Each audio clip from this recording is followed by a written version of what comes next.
Здраво на сите и добродојдовте во уште еден разговор на тема театарот во време на пандемија.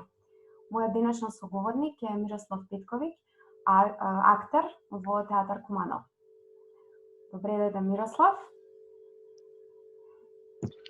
Браво, добре да најдов. И ти благодарам што ја прифати поканата да бидеш дел од овој серијал разговори и да ги споделиш своите доживувања, размислувања и ставови за театарот во време на пандемија. Благодарам на поканата. Стандард прашање со кој што го отварам овој разговор е што значи да се биде театарски актер во време на пандемија, како го доживеа прекинот на работа на театрите и како ти минаа првите полициски часови? Што значи да се биде актер во време на пандемија? Ништо не значи, а и многу значи. Ништо не значи затоа што реално работата како актер во театар не можев ја да извршувам како и моите колеги од Театар Куманово. Значи се затоа што тоа многу ни фали. Тоа што така, затоа сме се образовале, затоа живееме, тоа сакаме да го работиме и сега одеднаш ние сме многу далеко од сцената и од публиката и од зградата и од колегите и од процесите. Знаете, можеме ние по дома да се читаме светска драматургија колку сакаме, но тоа е само еден сегмент од театарот. Реално не сум многу голем оптимист дека нешто може да се среди и дека театарот ќе продолжи на некое, како да кажам, виртуелно ниво. Не знам дали е тоа воопшто театар. Знаеш, театарот низ историјата има сменето многу дефиниции за тоа што е театар, но секогаш публиката и изведувачите, и актерите, играчите, сакате кажете ги, биле на исто место, биле во исто време, под исто небо, под ист покрив. А сега сите овие обиди што нешто секој се обидува да се искаже да пронајде некој начин да допре до театарот, не ми изгледаат искрено многу оптимистично. За што се однесува тоа како се чувствувам како актер во време на корона, како ги поминав полицискиот час, полициски по дома. Да, секој излегување 2 чекори од портата ти прави адреналин и срцебиење, дека правиш нешто надвор од законот. Не знам, тоа имам да го кажам. Ти си актер во Театар Куманово и претпоставувам дека како и во сите други театри, во Театарот Куманово се прекинаа процесите на работа. Вие започнавте да работите со Драган Аргунин, вообразен болен, многу интересен и актуелен текст за целава ситуација. Како изгледаше прилагодувањето обидите да се продолжи процесот за работа? Ние бевме на почеток на процес, да кажем, 1 недела, 2, можеби, имавме проби на маса. Подоцна имаше некој обид да се направи тоа преку интернет, преку Zoom, преку разноразни социјални мрежи. Не го довршивме тој процес на анализирање на текстот. Но мислам дека дури да го завршивме, сметам дека може да се направи, да се работи, да се анализира представа, односно текст, виртуелно, но моментот кога ќе дојде моментот на излегување на сцена е просто не би знаеле како да го направиме. Затоа што досега такво нешто се нема случено во историјата на театарот. Така. Како ги доживеа, иако мислам дека до некаде го начнавме одговорот на следното прашање, како ги доживеа онлайн прикажувањата на веќе одиграни представи во живо, со оглед на тоа дека театрите се со цел да ги задржат контактите со публиката, ги отворија архивите, започнаа прикажување на веќе одиграни представи, кои што ден денес не сам сега во моментов не се играат, но и така имаме и представи кои што се играле до неодамна, а сега се прикажуваат на интернет. И наспроти тоа како ги доживеа овие проекти кои што еве ги споменавме, кои што се случија во овој период на пандемија и на некој начин екипите беа приморани да ги создаваат виртуелно преку овие Zoom или слични платформи. Како ги доживуваш како актер, малку подетално да ни објасниш и како ги доживуваш како гледач воопшто? Како, мислам, таа идеја и тој ентузијазм кај колегите е за поздрав.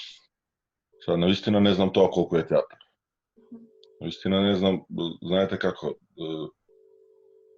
тоа е како верник без храм. Тоа е како човек кој се бара. Тие работеле, анализирале, имале некои контакти, некои односи, но кога ќе излезе сето тоа на видео, снимено, тоа веќе оди во некој друг сегмент, во некоја друга уметност. Проблемот, не знам сега дали треба да се гледа, мислам дека е многу поопасно од тоа дека ние сега некако треба на публиката да ја дадеме, да допреме до публиката преку некоја платформа или на некој начин. Мислам дека сега сме во таа фаза каде што ние прво треба да видиме што ќе правиме со самите себе си, ние актерите, знаеш. А подоцна да допреме до публиката и до тоа дали ќе се гледаат представи, дали ќе се продаваат карти. Тоа е оној, како да кажем, тоа е капиталот. Мислам, тоа е продукцијскиот момент. Но што до тогаш ќе правиме, што ќе правам јас со себе си како актер, како да комуницирам првен со моите колеги, тука имаме проблем. За да можеме да направиме нешто кое евентуално би стигнало до публиката. Воопшто не се чувствам добро по прашање на тоа и многу сум песимистичен и целата глобална идеја за тоа дека ние сега по секој избор нешто треба да ја дадеме на публиката не ми се допаѓа затоа што како можеме ние нешто да дадеме кога ние не знаеме први меѓу себе како да комуницираме во оваа комуникација, во оваа ситуација. Таа продукцијска или како да кажам капиталистичка идеја која не форсира нешто да направиме може да не загрози да направиме многу избрзани и погрешни решенија. А тоа е производ кој ќе е само за продавање, кој ќе служи само да, не знам, театарот да земе пари, карти да се продадат. И тогаш не знам дали ќе останеме актери. Значи, тогаш не знам дали ќе останеме актери во денешна смисла на зборот или ќе останеме, се изразам така, продавачи на магла. Затоа што генерални се и политички гледано и економски глобално гледано ние живееме во време на капитализам, а капиталот е нешто што не е, барем јас не го сметам како природен дел од човечкиот ум. Тоа е нешто што човекот го смислил, но во одреден момент ние губиме, човештвото губи контрола на тоа. Значи станува контролирано од самиот капитал, тоа што го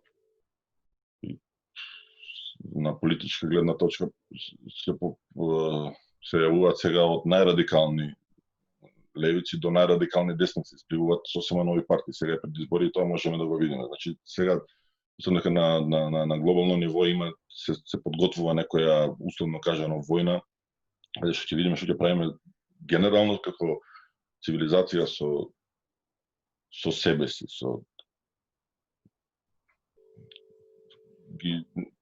и до сега кога функционираа театрите, до сега кога продававме или дававме или нудевме култура. Сега да кажете го вие во било кој влесна град да влезете, вие ќе видите кули, градбиото, ѓубриња, секоја, знаете, прашање до сега со овој традиционален начин на предавање култура не успеавме да допреме, мислам дека не успеавме да допреме доволно до луѓето, а сега со овој начин каде што сме сосема, каде што би настапувале сосема на дистанца и каде што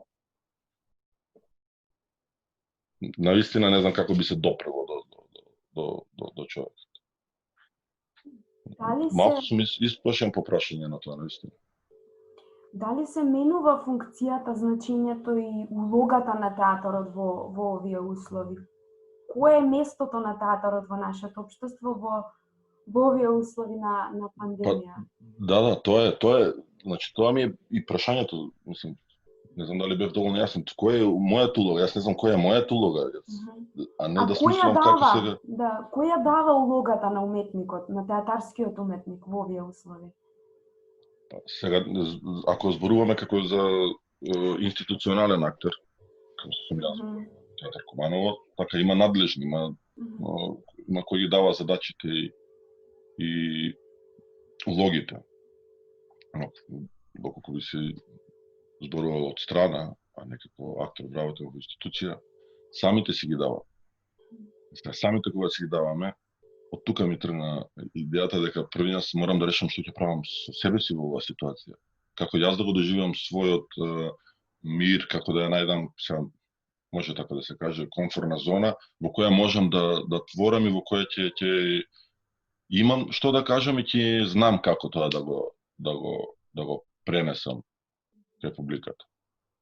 Мислам дека сега е најадекватно да стварно за поздрав оваа платформа што се обидуваш да направиш, да ние театарските уметници меѓу себе малку комуницираме, да видиме што ќе правиме, како ќе правиме.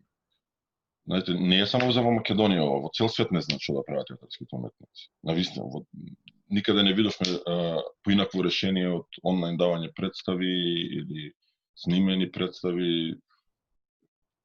Доста размислував на тоа и некако најблиску до театарот се ова што се случува можеби ќе биде радиодрама, како еден вид кој е блиску до театарот, со кој можеш кој не може да изгуби ништо во оваа ситуација, кој не губи ништо реално. Радиодрамата пред 50 години може да биде исто како сега. Короната ништо не е чепната, не е засегната. Како би действувале големите уметници од минатото во ова време? Како тие би се справиле со овие пречки што ги носи 21 век во период на пандемија, светска пандемија, во период на технолошки изуми, но истовремено и технолошки дистракции? Како еден Гротовски, еден Мерхолд, како нашиот професор Владо според тебе би се справил со оваа ситуација? Пичку матер, како така некако. Не знам. Не биле во оваква проблематика. Наистина, они имало многу од класиците, од светските уметници, од авангардата, репресирани, работеле под притисок, со психички проблеми, се доживувале од тие репресии. Но тоа било од одредена власт, од одреден човек, ова е од нешто што од сите нас, од тоа што природата ја упропастивме. Ова е од тоа, знаете, како да реагирате, против кого јас сега да се бунам, против кого да станам. Ќе морам да станам против мојот комшија, против човекот од спротива, против оној што купува патики кои поминале 5 професионалци ги погледнале, инженери, не знам, ортопеди, ги купува дома за, не знам, некоја огромна сума и кутијата завршува како тула у таа град во ѓубре околу нашите градови, знаеш. Нема сега човек, нема место, нема маса, нема партија на кого можеш да му посочи со прси да кажеш тој е виновник. Сите сме виновници. И сега ќе си трпиме. И треба да си трпиме. Ова беше последното прашање за овој разговор. Но секогаш оставам простор со говорникот да додаде ако нешто смета дека е потребно, а не било опфатано од моите прашања, или да се испрати една порака до постпандемскиот театарски актер, или овие генерации на актери кои што во моментов студираат театарска уметност преку овие онлайн платформи, се разбира, принудени да го прават тоа.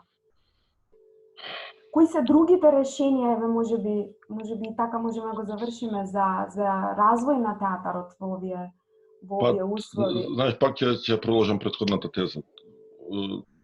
Останува да се чуваме, себе си секој индивидуално, да размислиме што би правеле понатака, како би действувале и пред се стабилно и многу смирено да го трпиме ово, затоа што мислам дека ова е отплаќање на нашата, не само на оваа генерација, туку на многу генерации на плаќање на долгот.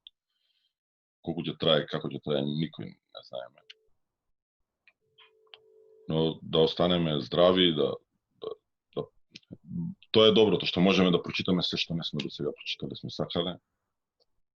Можеме да комуницираме, барем на ваков начин, помеѓу нас и да се развива некоја дискусија од овој тип. Дали може нешто да се најде како решение. Пред некој ден ме консултира, ме праша што мислите сега со театарот, како би функционирал. Не може никако да функционира, нема решение. Ние можеме да играме без публика на сцена, не е проблем. Можеме и тоа да оди да представи во живо. Сепак ние ќе комуницираме на сцена актерите, така што правиме со нас. Дали тоа ќе значи дека ние ќе мораме да сме во тој фамозен карантин цело време? Може би е и тоа решението. Може би решението да не ставаат во аквариум и да не гледат од страна. Значи, најбитно е да си го истрпиме ова машки и да си останеме здрави и живи во главите. Мислам дека тоа е. Благодарам многу, Мирослав, што ја прифати поканата и што одговори на моите прашања и даде еден свој допринос во оваа платформа. Да, само извини, сакам да се докажам, преска ми побегна мислата. Сега, кога се поврзав со политичките партии, мислам дека истото се случува и во уметноста. Постмодернизмот, мислам дека сега го зима својот најголем замав. И цела ова мисла што ми доаѓа дека треба да го истрпиме и да го издржиме е да му дозволиме, што вика младиот Верховенски во Злидус Достоевски, или вели, ние треба да срушиме се, да не остане камен на камен на други генерации да градат. Значи тоа не го мислам за нас актерите, туку на постмодернизмот, да му оставиме да сруши се што е до сега во тој свој замав, а ние да сме таа генерација која ќе го истрпи тоа машки и ќе остане здрава и ќе почне нешто да гради. Да. Мислам дека не треба да се гради на стари темели веќе. Затоа што само ќе продолжиме агонијата. Ова беше убав завршеток на овој разговор. Ти благодарам многу уште еднаш што ја прифати поканата. Фала ти на тоа поканата. Се гледам. Поздрав. Чао, чао.